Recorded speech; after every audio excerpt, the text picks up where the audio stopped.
It began as a quiet morning in New Jersey. In 1966, a mother of two, Catherine Kitty Genovese, left her night shift at a bar around 3 a.m. She parked her car just steps away from her apartment building in Kew Gardens, Queens. The street was mostly empty, only the faint hum of a streetlight and the echo of her heels breaking the silence. She was 28, independent, popular among her co-workers, known for her warmth and her laugh. What followed in those next 30 minutes would ripple through American society and reshape how the law viewed responsibility itself. As Kitty walked toward her door, a man emerged from the shadows. His name was Winston Moseley, a married man, a father, an unassuming presence with a deeply fractured psyche. He followed her from her car, knife glinting under the dim glow of the streetlight. She saw him and ran. Her scream shattered the quiet. "Oh my God, he stabbed me! Help me!" Windows lit up across the apartment complex. Curtains moved. Lights flickered on. Voices whispered through thin glass. "What's going on out there?" A few looked, most didn't. No one came down. No one called the police right away. Kitty staggered toward a nearby apartment door, bleeding, trying to reach safety. Moseley followed. He stabbed her again. She screamed again, weaker now, and someone shouted from above, "Leave that girl alone!" The attacker hesitated, looked up, and slipped into the darkness. Kitty managed to crawl toward her building's rear entrance, collapsing just short of the stairs. For a few fleeting minutes, it seemed she might survive. But Moseley returned. He found her there, struggling to breathe, eyes open, barely conscious. He stabbed her again one final time and fled. It wasn't until 3:50 a.m., nearly half an hour after the attack began, that someone finally called the police. By the time help arrived, Kitty was gone. The investigation was swift. Moseley was arrested just days later, caught during a separate burglary. He confessed to Kitty's murder in chilling detail, describing how he had killed before, how he had watched her struggle, how easy it had been to go unnoticed. But what horrified the public most wasn't only the brutality of the crime, it was the number of witnesses. The New York Times reported that 38 people had seen or heard parts of the attack and done nothing. The story became a national obsession. Psychologists, politicians, and ordinary citizens all asked the same question: how could so many do so little? The phrase "the bystander effect" was born from that night, and it would haunt a generation. Yet beyond psychology, the case pushed lawmakers to confront a legal void, the absence of any duty to act when someone's life was at risk. At the time, American law followed a simple principle: unless you directly caused harm, you had no obligation to intervene. Watching someone die, even when help was a phone call away, wasn't technically a crime. Kitty's death forced the public to reconsider that moral gap. By the 1970s, several states began drafting Good Samaritan laws, legislation that encouraged or required citizens to assist in emergencies, or at least to alert authorities. The idea was simple: silence could no longer be a shield. Doing nothing could have consequences. In New York, where the attack occurred, the outrage sparked deep reform within emergency response systems. The case exposed another issue: it took too long to reach the police. At the time, there was no universal emergency number. People had to call local precincts directly, wasting precious minutes. Kitty's murder indirectly helped drive the creation of the 911 emergency call system, first implemented in 1968. From that point forward, every second would matter differently. Moseley was sentenced to death, later commuted to life in prison after New York briefly abolished the death penalty. For over 50 years, he remained behind bars, occasionally giving interviews that revealed a chilling absence of remorse. He died in 2016 at 81 years old. Kitty's family never stopped speaking about her, not as a symbol but as a person. Her brother, Bill Genovese, even produced a documentary decades later to uncover the truth behind what happened that night, and to challenge the exaggerated media narrative about those 38 witnesses. The reality was more complex. Some witnesses did call, others thought the attack was a lover's quarrel, and many simply didn't understand what they were hearing. But the impact had already been sealed in public memory. Kitty's name had become shorthand for moral failure. The image of a woman dying in the open while neighbors watched would never fade. In the aftermath, sociology and law intertwined. Universities taught her story in ethics courses. Legislators cited her case in debates about civic duty. And for countless citizens, The echo of her screams became a quiet reminder of what silence costs. Over time, the world changed in small but crucial ways. The Good Samaritan laws spread across the United States, Europe, and beyond. Emergency systems were redesigned. Awareness campaigns urged people to act, to call, to intervene. Kitty's death didn't just expose a killer. It exposed a flaw in the human heart and in the legal code that governed it. It said that every crime leaves two legacies, one in memory, one in law. Kitty Genovese's murder etched both. Her name became a catalyst for change, the moment society decided that indifference could kill just as surely as violence. And though she was just one woman on one street in one city, her story reshaped how the world defines responsibility. Late at night, under the same flickering streetlights, New York feels different now. Phones are within reach, police lines open in seconds. The silence that once swallowed her voice has been replaced by an unspoken vow. Never again should someone die unheard. And yet, the haunting question remains, if it happened again, in another city, on another quiet street, would we act any differently? In 1984, in a small college town in North Carolina, a 19-year-old student named Jennifer Thompson woke up to the sound of someone breaking into her apartment. The air was heavy and still, and when she opened her eyes, she saw the faint outline of a man moving toward her bed. Before she could scream, he was on her. A knife pressed to her throat. A whisper, "Don't make a sound." Jennifer's heart pounded so violently she thought it might give her away. But in those terrifying moments, she made a decision that would later define a generation of legal reform. She would remember everything. The shape of his face, the pattern of his hairline, the sound of his voice. She forced herself to study him through the tears and the fear, committing every detail to memory, believing that when this ended, her memory would bring justice. When the man finally left, she ran to the police. Her body was bruised, but her mind was sharp. She worked with a sketch artist, describing every feature of the attacker. Days later, the police arranged a photo lineup. She looked carefully at each face, until her finger froze on one. "That's him," she said. "That's the man who raped me." His name was Ronald Cotton. Cotton was 22, an ordinary man with a troubled past but no history of violence. He insisted he was innocent, but Jennifer's confidence was absolute. "I'll never forget his face," she told the court. The jury believed her. In 1985, Ronald Cotton was convicted of rape and burglary. He was sentenced to life in prison. For Jennifer, it was closure. For Ronald, it was the end of everything. He spent years behind bars, writing letters, filing appeals, pleading his case. "I didn't do this," he said again and again. No one listened. Then in 1987, another man named Bobby Poole was transferred into the same prison. Inmates whispered that Poole had bragged about a rape in Burlington, the very one Ronald was convicted of. When Cotton heard, he confronted Poole directly. Poole denied it, but something in his reaction convinced Cotton that the truth was close. He contacted his attorney again, begging for a retrial, but the court refused, until technology caught up. By 1995, a relatively new forensic method called DNA testing had begun changing how evidence was verified. Jennifer's rape kit had been preserved for over a decade, and when it was finally tested, the results were undeniable. The semen matched Bobby Poole, not Ronald Cotton. After 11 years in prison, Ronald Cotton was exonerated. The courtroom erupted in disbelief.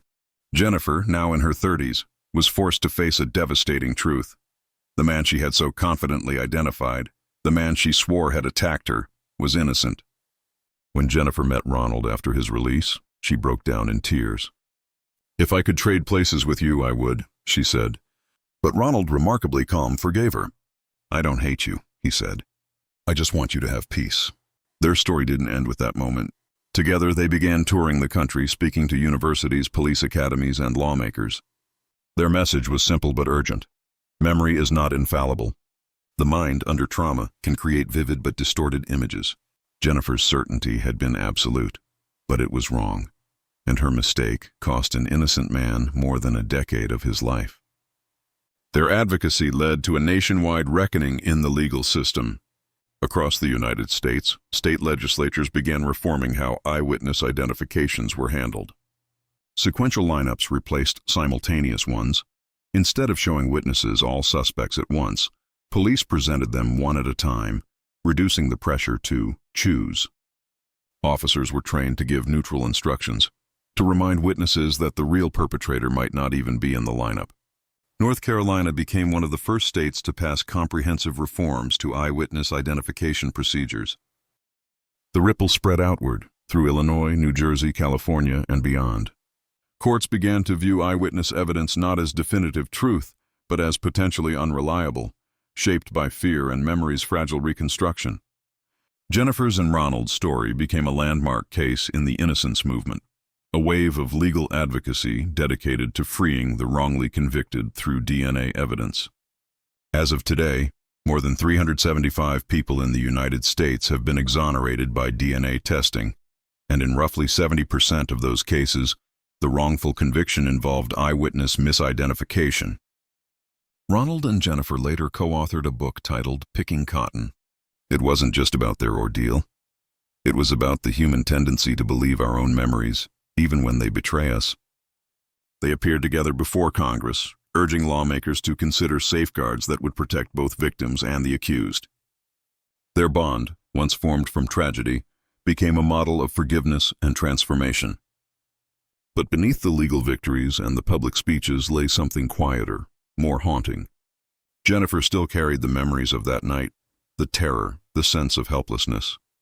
She said later that the hardest part wasn't realizing she'd been wrong, but realizing how certain she'd been.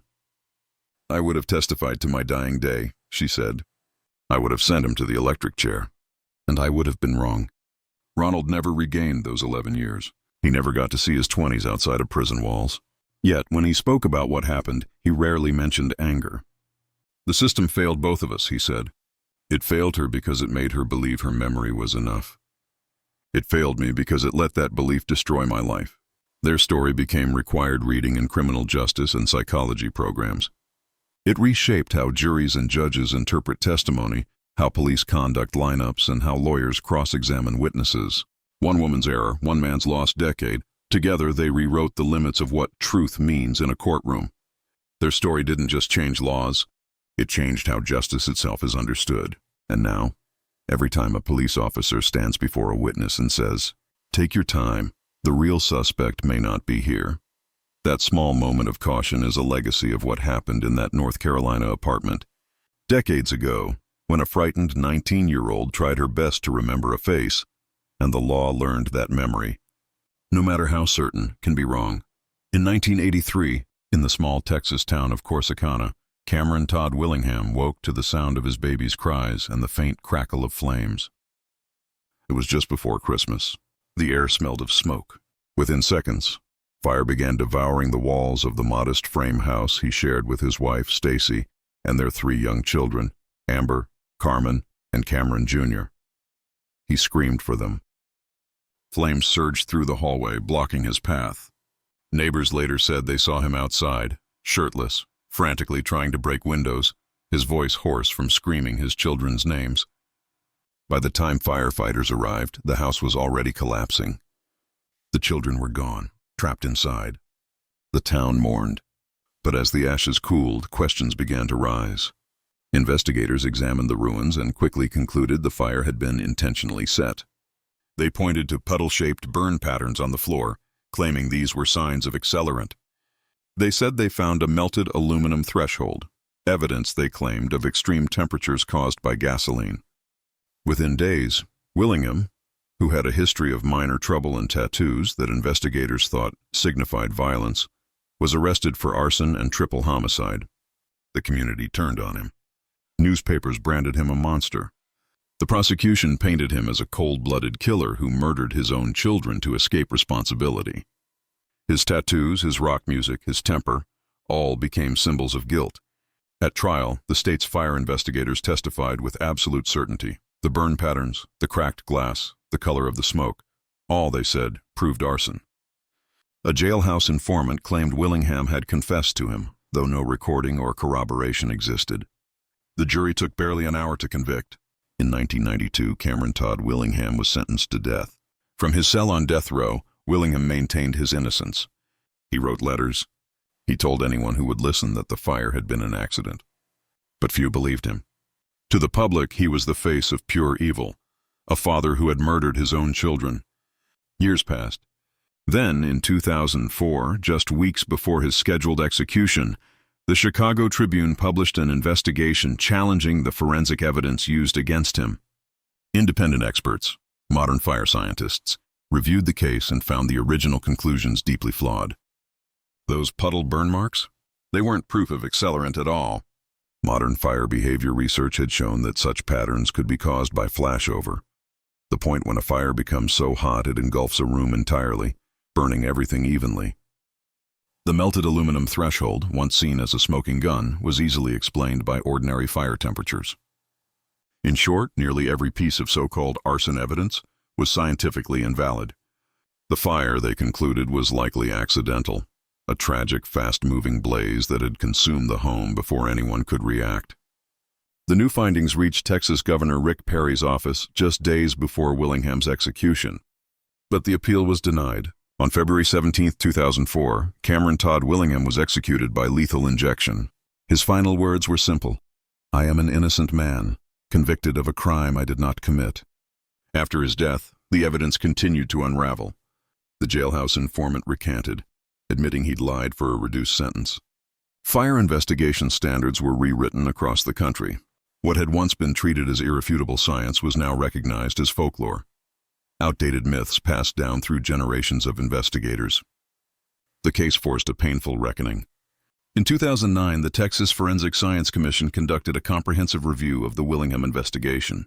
Their findings were damning. The fire marshal's methods were wholly without scientific basis. The report called for sweeping reform in arson investigation standards. For decades, fire experts had relied on visual indicators, burn marks, glass cracks, floor charring, without understanding the chemistry of modern combustion. The Willingham case exposed how these assumptions had condemned countless innocent people. As a result, national guidelines were rewritten. The National Fire Protection Association, NFPA, revised its standard manual, known as NFPA 921, emphasizing scientific method over intuition. Investigators were now required to rule out accidental causes and use controlled experiments before declaring arson. In the years following Willingham's death, other cases began to surface. Men and women convicted of arson murder based on the same flawed techniques. Many were exonerated. Others had already been executed. The legal community began using a new term: junk science. The Willingham case became the symbol of it, a grim reminder that even when evidence looks certain, certainty can kill. Documentaries, books, and investigative reports followed. Public opinion began to shift. Questions about the death penalty grew louder. If one man could die because of bad science, how many others had too? In 2015, the Innocence Project and several forensic experts petitioned the state to posthumously exonerate Willingham. The request was denied, but his case continued to haunt Texas law. Forensic science itself changed because of it. Today, every new arson case in the U.S. must meet strict evidentiary standards. Fire investigators are trained not only in observation, but in thermodynamics, chemistry, and lab-based testing. No one is allowed to declare a fire arson simply by sight. Cameron Todd Willingham's story endures not just as a tragedy, but as a cautionary law, one written in hindsight and grief.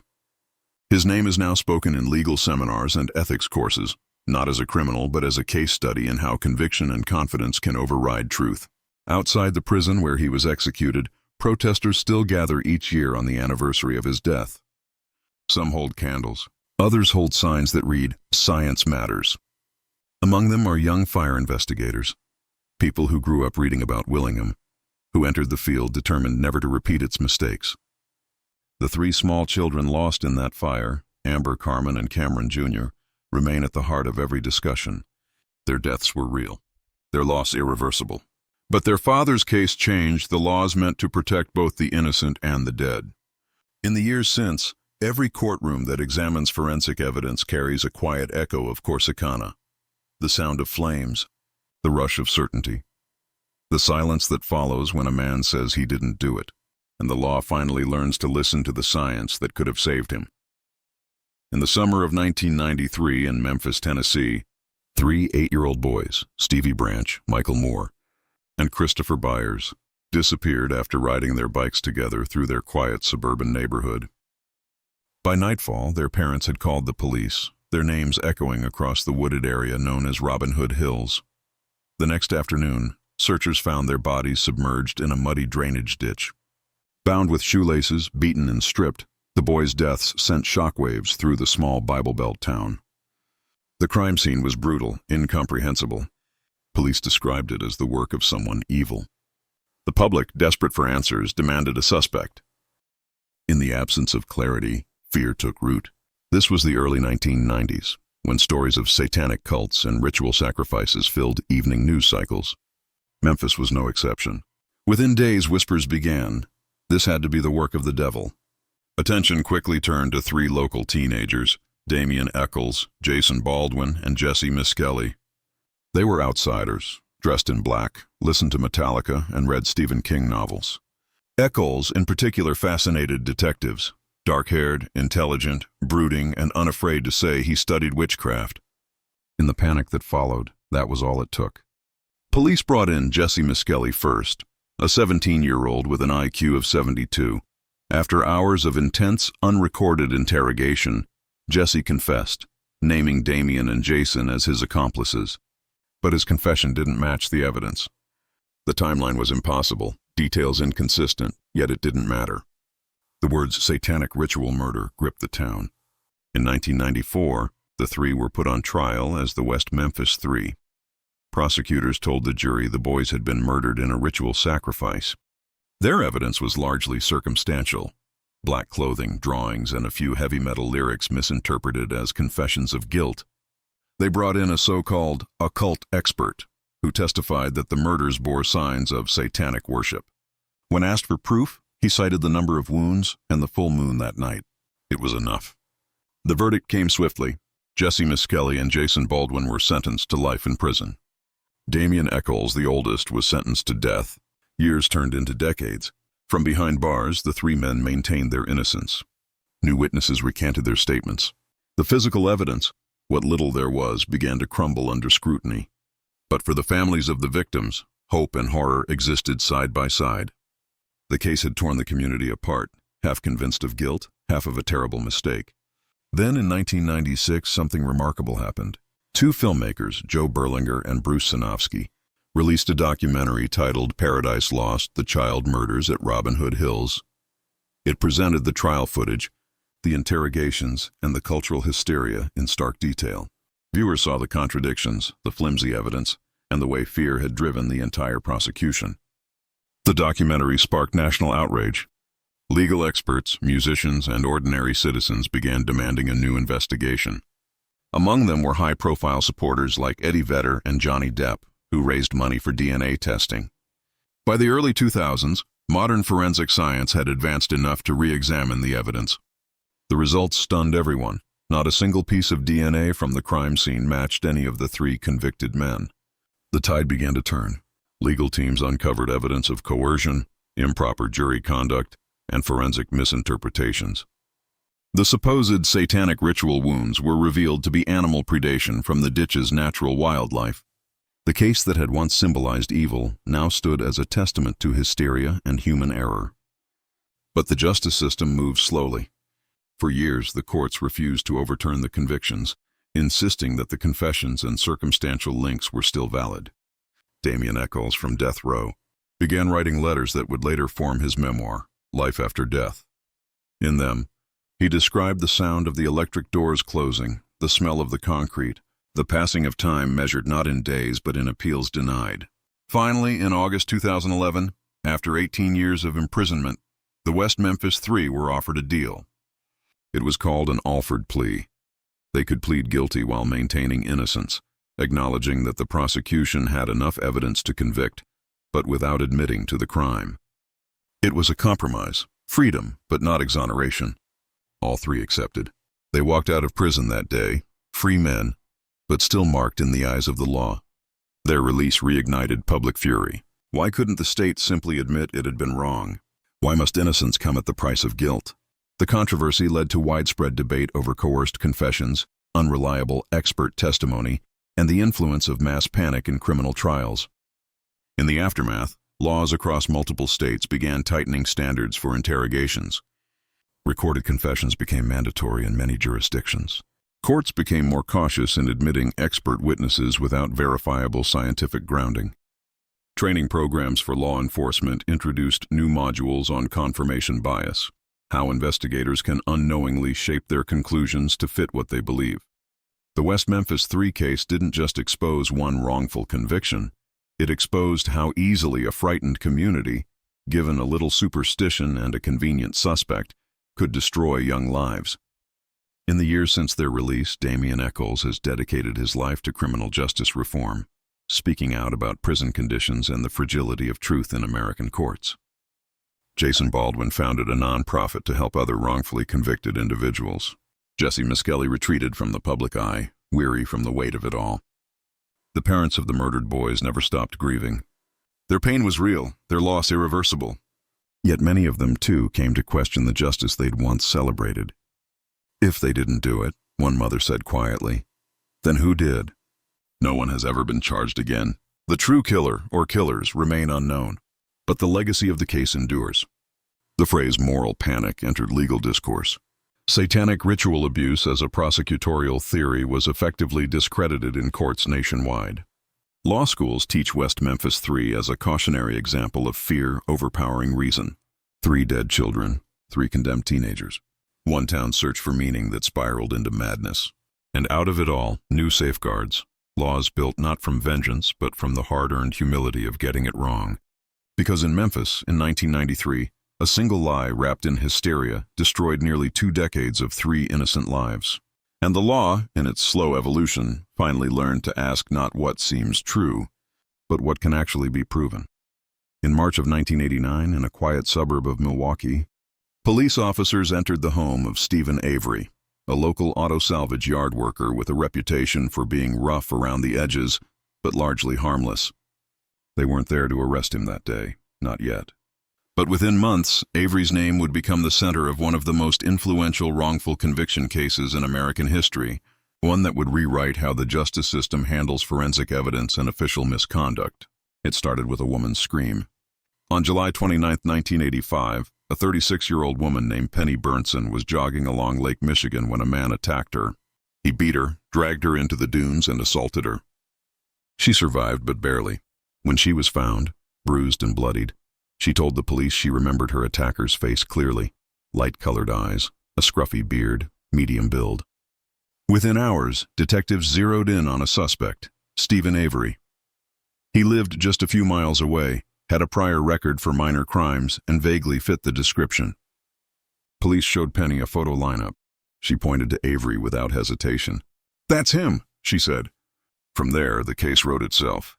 Witnesses came forward claiming they'd seen Avery near the beach. The district attorney built a timeline around his movements.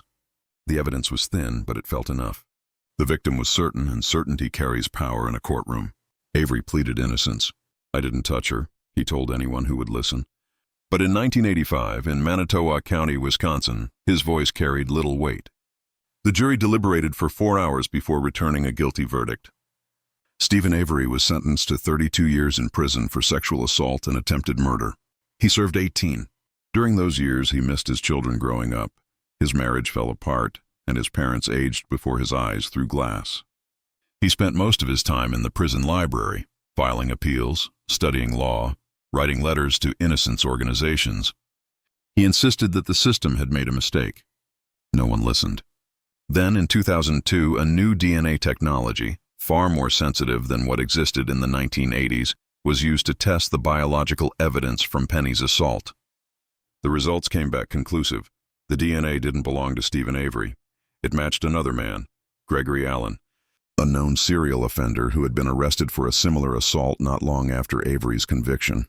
Avery was exonerated after 18 years. When he walked free, cameras followed him out of the courthouse. He smiled faintly, hugged his family, and said, "I just want my life back." He became a symbol for the fallibility of the system, his name tied to one of the most publicized wrongful convictions in modern U.S. history. But the story didn't end with his release. It was only beginning. Avery filed a $36 million lawsuit against Manitowoc County and several officials, alleging police misconduct, suppression of evidence, and tunnel vision during the investigation. His civil suit revealed something chilling. Evidence had been available early in the original case that could have cleared him, but officers ignored it because they were convinced he was guilty. The Avery case forced Wisconsin lawmakers to confront uncomfortable questions. How could such a catastrophic error happen and go uncorrected for nearly 2 decades? In response, the state created the Wisconsin Criminal Justice Study Commission, dedicated to reviewing wrongful convictions and recommending systemic reforms. The fallout led to tangible change. One of the key reforms was the mandatory recording of interrogations in felony cases, preventing coercion and manipulation. Another was the adoption of DNA preservation laws, requiring evidence to be maintained and made available for future testing. These changes spread across other states as well, part of a nationwide push to modernize justice through science rather than assumption. Stephen Avery's exoneration became a blueprint for the Innocence Project, which began expanding the use of post-conviction DNA testing. His case was cited in state legislatures from California to New York as proof of why procedural safeguards were not optional. They were essential. But fate wasn't finished with him. In 2005, just 3 years after his release, Stephen Avery's name made headlines again, this time accused of a new crime, the murder of a photographer named Teresa Halbach. The evidence was disturbing, and the trial became one of the most controversial in modern legal history, immortalized in the Netflix series Making a Murderer. To many, it was an unsettling cycle. Was Avery truly guilty this time? Or had the same county, still bitter from the lawsuit, targeted him again? The second case remains divided in public opinion, but the shadow of his first conviction lingers larger than the second. It is a permanent reminder of how fragile truth can be when power and prejudice intersect. Because the law did change, not just in Wisconsin, but nationwide. After Stephen Avery's exoneration, states began reviewing thousands of convictions tied to eyewitness misidentification, poor forensics, or coerced confessions. Legal reforms expanded funding for innocence organizations. Prosecutors' offices established conviction integrity units, teams dedicated to re-examining old cases for possible errors. Penny Burnson, the victim, later met with Avery face-to-face. She had lived for years believing she'd put a monster behind bars, only to learn that her identification had destroyed an innocent man's life. "I was sure," she said softly in interviews later. "I was absolutely sure." She became a vocal advocate for reform too, speaking out about the unreliability of memory and the danger of certainty. "We both lost our lives," she said. "Different ways, same system." The Wisconsin legislature passed what became known as the Avery Bill, a reform package establishing guidelines for evidence handling, witness procedures, and compensation for the wrongfully convicted. Though imperfect, it was one of the most comprehensive of its time. Stephen Avery's name has since become a symbol of both tragedy and transformation. His first conviction taught the justice system humility. His second, whether fair or not, became a mirror for its complexity. And yet, buried in all the debate, one truth remains clear. Because of what happened to him in 1985, no suspect in Wisconsin, or in much of America, can now be convicted without forensic evidence being tested, reviewed, and preserved. A man's lost years rewrote the rules for everyone who came after. The fire of injustice doesn't always burn down the walls of a courtroom. Sometimes it forces the architects to rebuild them, stronger, wiser, and far less trusting of their own certainty. Which of these crime scenes shocked you the most so far? The one that made you question how justice could ever keep up with tragedy? Each of these real cases left more than blood and headlines. They left changes written into law itself. Let us know in the comments which story hit you hardest. And stay with us, because the next cases show how even darker crimes force the world to rewrite its rules. In 1963, in the city of Phoenix, Arizona, a man named Ernesto Miranda was arrested for the kidnapping and assault of an 18-year-old woman. The evidence against him was thin, a shaky eyewitness identification, circumstantial details, but after 2 hours of police interrogation, Miranda signed a written confession. At trial, that confession was the state's entire case. The jury never saw the bruises on Miranda's face or heard about the threats whispered across the interrogation table. They only saw a signature on a typed sheet of paper. He was convicted and sentenced to 20 to 30 years in prison. For the detectives, it was routine. A job done, another conviction logged. But inside the walls of that courtroom, something had already begun to crack. Miranda could barely read, barely understood the questions he'd been asked. No one had told him he had the right to remain silent. No one had told him he could ask for a lawyer. While in prison, Miranda's case caught the attention of a young public defender named John Flynn. Flynn wasn't looking for fame or headlines. He just couldn't ignore the hole in the process. If Miranda didn't know his rights, how could his confession mean anything? Together with his co-counsel, they appealed the conviction, arguing that the Fifth Amendment, the right against self-incrimination, meant nothing if a suspect didn't even know it existed. Their argument climbed its way through Arizona's courts and finally reached the U.S. Supreme Court. In 1966, the highest court in the country issued a decision that would change criminal law forever. The ruling was simple but seismic. The prosecution may not use statements stemming from custodial interrogation unless it demonstrates the use of procedural safeguards effective to secure the privilege against self-incrimination. From that day forward, police across America would be required to inform every suspect of their constitutional rights before questioning them. Those words became part of the nation's DNA, repeated in thousands of arrest videos, echoed in every crime show, burned into public consciousness. You have the right to remain silent. Anything you say can and will be used against you in a court of law.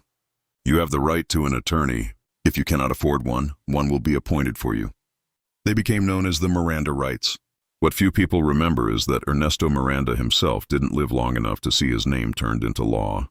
After his case was overturned, the state retried him, this time without the confession, but still secured a conviction using other evidence. He served his sentence, was released, and for a time sold autographed Miranda Rights cards outside a bar in downtown Phoenix, charging $1 each. He became a reluctant celebrity, his name both a symbol and a scar. In 1976, he was stabbed to death in a bar fight. The irony was almost cruel.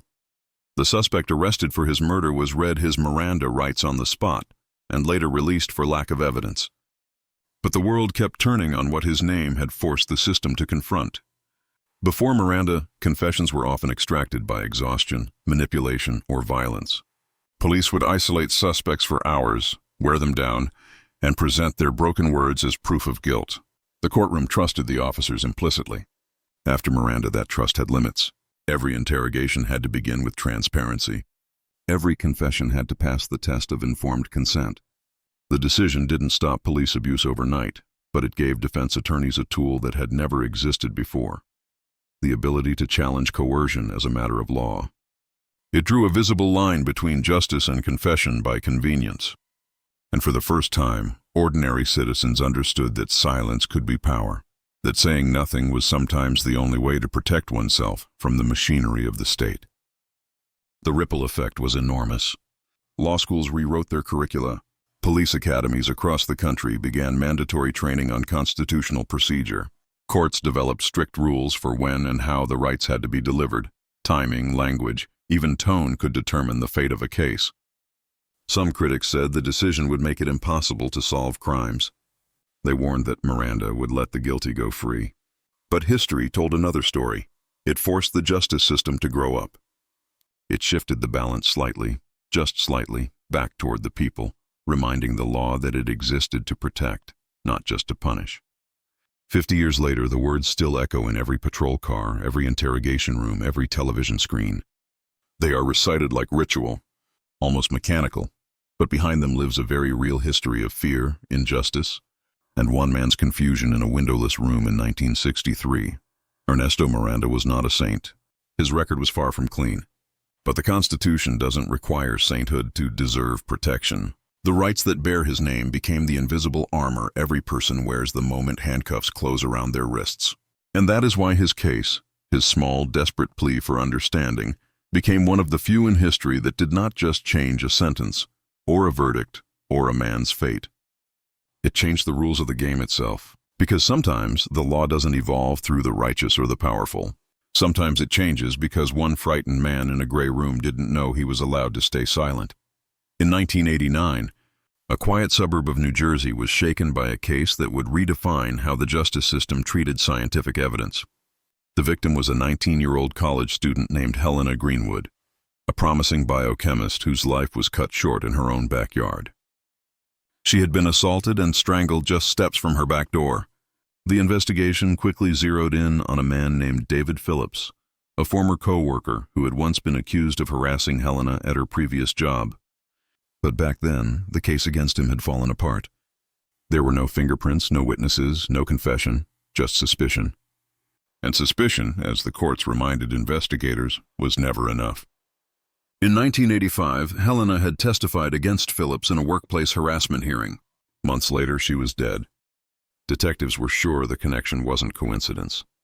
Still, all they had was a small trace of biological evidence, a few microscopic samples collected from the scene. In the 1980s, those samples were little more than mystery. There was no reliable technology to analyze such fragments of human material. Phillips denied everything. He moved to another state, built a new life, and watched the case grow cold. For years, Helena's murder sat in the archives, gathering dust as the limits of science seemed to protect her killer. Then, in 1989, a new kind of forensic testing began to make its way into American courtrooms: DNA profiling. For the first time, scientists could match biological material with near-perfect precision to a specific individual. What had once been invisible, skin cells, drops of blood, strands of hair, suddenly became irrefutable witnesses. When the old evidence from Helena Greenwood's case was re-examined, the results were explosive. The genetic markers taken from the scene matched David Phillips. The odds of another person sharing the same DNA sequence were calculated at 1 in several billion. When Phillips was confronted, he maintained his innocence, insisting the technology was flawed, that the lab work was untrustworthy, that human error could not be ruled out. But when the trial began, something shifted. For the first time, a jury was being asked to weigh the authority of DNA, not testimony, not eyewitnesses, not intuition, but molecular truth. The prosecution built their case carefully. They explained how DNA could be extracted, sequenced, and compared. They introduced charts, diagrams, and experts who spoke of alleles and markers and probabilities. The defense pushed back, questioning contamination, chain of custody, and the novelty of the method. But the jury was transfixed. It was science on the stand. Phillips was found guilty of Helena's murder. His conviction marked one of the earliest times in U.S. history that DNA evidence alone had carried a case. And that single conviction cracked open a new world in criminal justice. Within a decade, DNA testing would overturn hundreds of wrongful convictions, expose false confessions, and identify killers who had evaded capture for decades. It gave the dead a voice and the living a defense. It turned the smallest biological trace into a story written in code, one that could be read by scientists and spoken in court. Helena Greenwood's case didn't just bring her killer to justice. It created a blueprint for modern forensic investigation. Legislators, recognizing the power and potential of this new science, began to shape laws around it, laws governing evidence storage, chain of custody, and the creation of DNA databases. Soon, states across the country required DNA collection from convicted offenders, building the foundations for CODIS, the Combined DNA Index System. This national database became one of the most powerful crime-fighting tools in existence, linking unsolved cases, connecting crimes across borders, and identifying victims long forgotten. But even as the technology advanced, so did the ethical questions. How much DNA should the government be allowed to store? What if it was used to track the innocent? The same case that had brought justice to Helena Greenwood also opened Pandora's box about privacy, surveillance, and the balance between security and liberty. Still, for the families of victims, the answer was clear. DNA had given them what decades of traditional investigation could not, proof that could not be intimidated, bribed, or silenced. In the years after his conviction, David Phillips became a symbol, not of evil, but of how fallible human judgment had been before science stepped in. And Helena's name became a quiet echo in every lab where evidence was tested, every courtroom where a DNA chart was projected on the wall. Her death forced the law to catch up with science, and science to catch up with justice. Before her case, murder investigations depended on chance, confession, or witness memory. After her case, the body itself became its own witness, its own evidence, its own voice.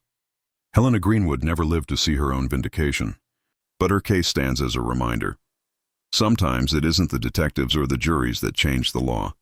It's the invisible truths written in the smallest fragments of who we are. Because after her murder, the justice system learned something vital, that blood and bone remember even when no one else does. On a humid night in June 1993, a quiet street in Long Island, New York, became the epicenter of a story that would permanently alter how the justice system treated battered women. The sound of a single gunshot shattered the calm, followed by the wail of sirens and the whispers of neighbors gathering behind curtains. Inside the home of Marianne and Joey Falzone, police found a man slumped over in the living room, shot once in the chest, and his wife sitting nearby, trembling, holding the phone she had used to call 911. For years, Marianne had been known in the neighborhood as the perfect suburban wife, soft-spoken, devoted to her husband and always smiling at block parties. But behind closed doors, her life was a cycle of bruises and silence. Joey, her husband, was a former amateur boxer turned mechanic whose temper was infamous and whose fists were feared. Police had been called to their home several times, but each time Marianne insisted it was a misunderstanding. She would put on sunglasses the next day and say she'd tripped. That night something snapped. According to her testimony, Joey had come home drunk, shouting that she had overcooked dinner. When she tried to walk away, he shoved her into the wall and reached for the gun he kept in the drawer. She said she fired before he could. One shot, then silence. The district attorney didn't see a victim. They saw a killer. Marianne was charged with second-degree murder. The law at the time offered no clear defense for what she had endured. Abuse, in the courtroom's eyes, was not a justification for taking a life. Her defense attorney, a young woman named Lisa Gomez, refused to accept that. She began to piece together years of police reports, hospital visits, photographs, and personal journals. What emerged was a portrait of a woman systematically broken down, physically, emotionally, and psychologically. Lisa called in a psychologist who introduced a term that, until then, had rarely been heard in an American courtroom: battered woman syndrome. The argument was radical for its time. The defense claimed that Marianne's act was not one of cold-blooded intent, but of survival, an instinctual response to years of terror. The prosecution countered, arguing that the threat wasn't immediate enough to justify deadly force. But the jury, listening to recordings of Joey's threats, seeing the photographs of Marianne's injuries, began to understand something that would soon reshape domestic violence law forever. Danger doesn't always come in the form of a single attack. It builds, layer by layer, until escape feels impossible. The verdict came down, not guilty. The courtroom erupted. For some, it was outrage. For others, relief. But for women's rights advocates across the country, it was a turning point. The case became a rallying cry that forced lawmakers to reconsider how the legal system defined self-defense. Within a few years, several states began introducing new legislation that allowed evidence of long-term abuse to be admissible in homicide and assault cases.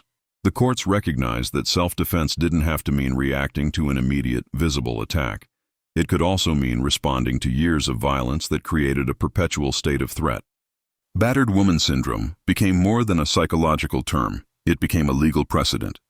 It allowed juries to understand fear not as weakness, but as trauma. It acknowledged that the human mind, under relentless abuse, could interpret survival differently from the way a law book described it. Marianne's case also spurred the creation of specialized domestic violence courts and victim advocacy units. Police departments began mandatory training programs on recognizing abuse patterns and handling domestic calls with more care. Shelters received better funding, hotlines expanded, and laws evolved to protect women from having to choose between living in terror and facing prison for fighting back. For Marianne, the verdict was both freedom and burden. She never celebrated. She moved out of Long Island, changed her name, and lived quietly in upstate New York.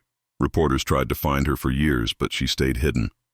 When she was finally tracked down for an interview a decade later, she said only one thing: "I wish it didn't have to happen that way for them to finally believe us." Her story became part of training manuals, law school courses, and advocacy documentaries. It reshaped public understanding of domestic abuse, proving that victims weren't just those who stayed, they were also those who fought to survive. Before her trial, women who killed their abusers were almost always convicted, their fear dismissed as hysteria. After her case, the law began to see them differently, not as aggressors, but as human beings forced into impossible situations. Marianne Falzone's act didn't erase her pain. It didn't bring justice in the ordinary sense, but it forced the courts to look into a kind of crime they'd ignored for centuries. The crime that happens in kitchens, behind curtains, between apologies. Because of her, The law finally learned to recognize that survival isn't always clean, and sometimes justice begins the moment someone decides not to die quietly. On the morning of December 14, 2012, the small town of Newtown, Connecticut awoke to quiet winter air and the sound of children laughing as they were dropped off at Sandy Hook Elementary School. By 9:30 a.m., that calm would be destroyed in a way that no one in the country could ever forget.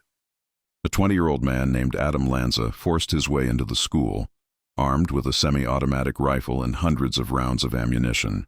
In less than 11 minutes, he killed 20 first-grade children and 6 staff members before turning the gun on himself. The police arrived too late. What they found inside those classrooms would haunt even the most hardened investigators. Tiny desks overturned, Christmas crafts unfinished, backpacks still waiting for their owners. The massacre didn't just break hearts, it broke something in the nation's conscience. America had seen school shootings before, but not like this. Not a room full of 6-year-olds. Not an entire generation of innocents lost in a single morning. Within days, the faces of the victims filled television screens. Small smiles, missing teeth, bright eyes.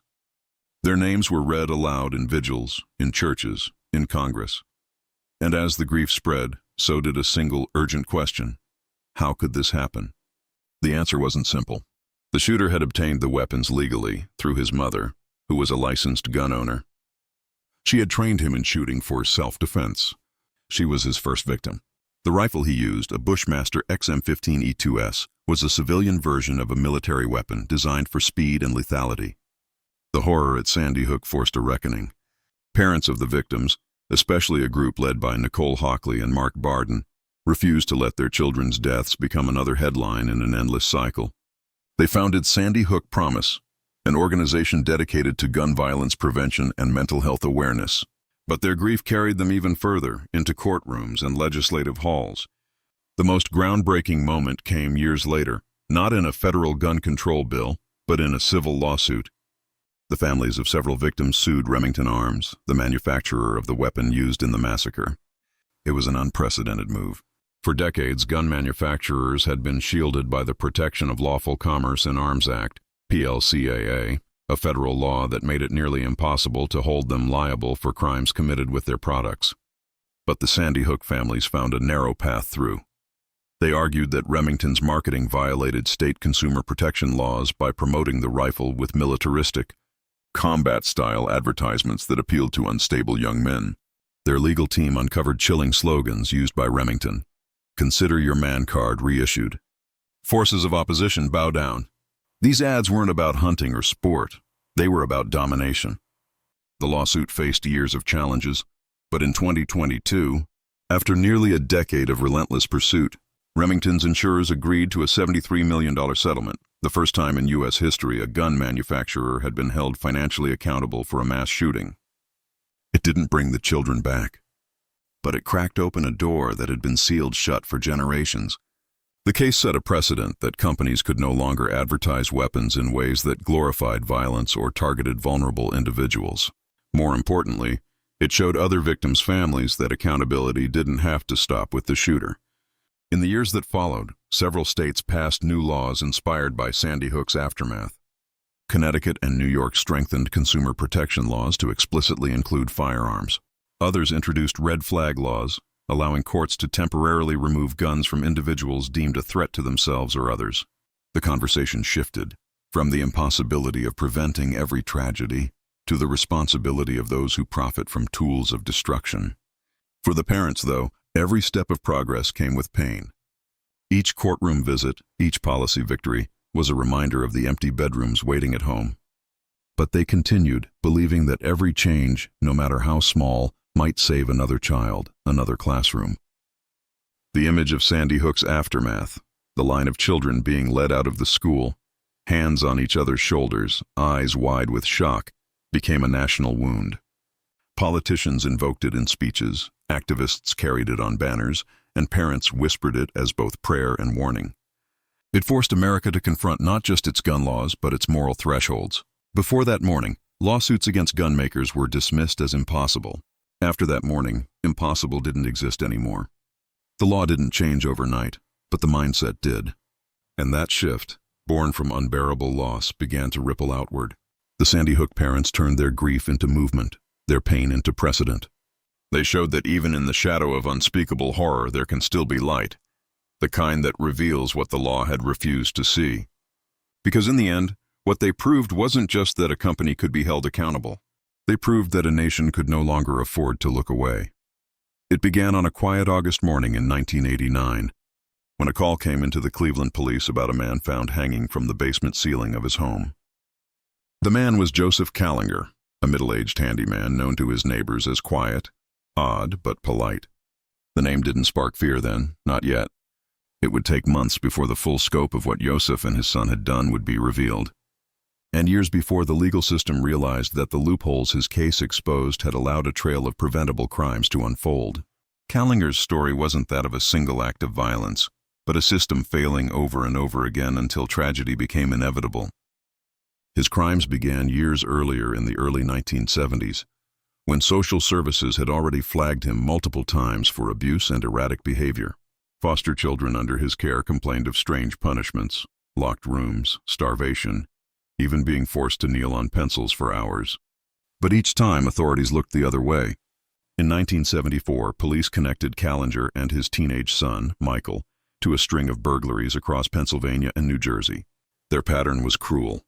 They'd pose as repairmen to gain entry into homes, then rob and torture their victims. In one case, Callinger forced a family to strip naked at knife point, locking them in a closet while he ransacked the house. In another, he burned a man with a hot iron when he refused to hand over his wedding ring. The final crime in that spree was the one that ended everything. On January 8, 1975, Callinger and his son broke into a home in Leonia, New Jersey. Inside were 5 adults and 3 children. They tied everyone up and began looting the house. But something shifted. The younger son of the homeowners, a 10-year-old boy named Joey, was dragged to the basement. What happened next was so horrific that even hardened detectives would later refuse to describe it aloud. When police arrived hours later, tipped off by a neighbor, Callinger and his son were gone. Joey was found dead. What followed was a sensational trial that captivated the nation. The father and son were both charged with multiple counts of kidnapping, robbery, and murder. The courtroom was tense as Callinger's defense tried to paint him as insane, a victim of lifelong mental illness and childhood abuse. There was truth in that. His psychiatric history was extensive, filled with institutionalizations, delusions, and hallucinations.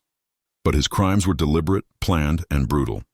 The judge refused to let mental illness absolve him completely. In 1976, Joseph Callinger was sentenced to life in prison. His son, being a minor, was sent to a juvenile facility. What made this case so important wasn't only the horror of the crimes, it was what came after. When investigative reporters and psychologists began to examine Callinger's past, they uncovered a web of systemic neglect. Social workers had documented clear patterns of abuse, threats, and instability. Yet, due to fragmented record-keeping between state agencies, each warning was lost in bureaucratic limbo. Pennsylvania's Department of Public Welfare had received over 20 complaints about Callinger's treatment of children, yet he was still permitted to adopt and foster others. The system that should have protected those children had effectively handed them over to a predator. The outrage led to a wave of legislative reform across multiple states.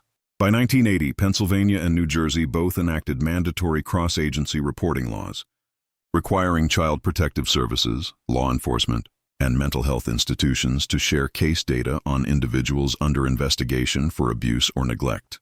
These became the foundation for what is now known as the Child Abuse Registry, a centralized system used nationwide to track and restrict individuals from fostering or adopting children if they have any credible history of abuse.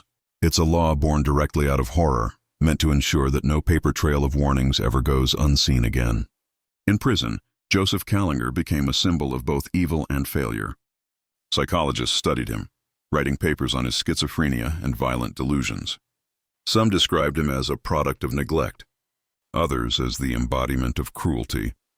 He spent his final years in solitary confinement, painting surreal, childlike scenes that unsettled even his guards. He died in 1996 alone of heart failure. His son was released long before that, assumed a new identity, and disappeared into anonymity. But the echoes of their crimes lived on in every new caseworker file, every shared database, every mandatory cross-reporting policy. The system had learned something the hardest way possible. Bureaucracy without connection breeds tragedy. The Callinger case remains one of the most studied examples in American criminal history, not because of how shocking the crimes were, but because of what they forced the system to admit: that protecting children requires more than good intentions. It requires vigilance, coordination, and laws written with the names of the forgotten carved between their lines. And in that sense, Joseph Callinger's name, forever tied to one of the darkest chapters in family crime, became something else: a turning point. Where once agencies worked in silence, they now communicate. Where once patterns went unseen, they are now tracked, flagged, and prevented. A small victory, perhaps, but one that saves lives in quiet, invisible ways every single day. Which of these cases made you pause the most? The ones that forced justice to evolve from tragedy? Each of these stories reminds us that behind every headline and every courtroom decision, there are real lives that change the course of the law forever. If you've watched till now, you understand that laws aren't born from theory. They're written in grief, in outrage, and in memory. Every name, every crime left behind something more than fear. They left a warning and a demand to do better. For more real-life crime stories that shape the world we live in, subscribe and stay tuned for our next deep dive. Because where trust ends, the crime begins.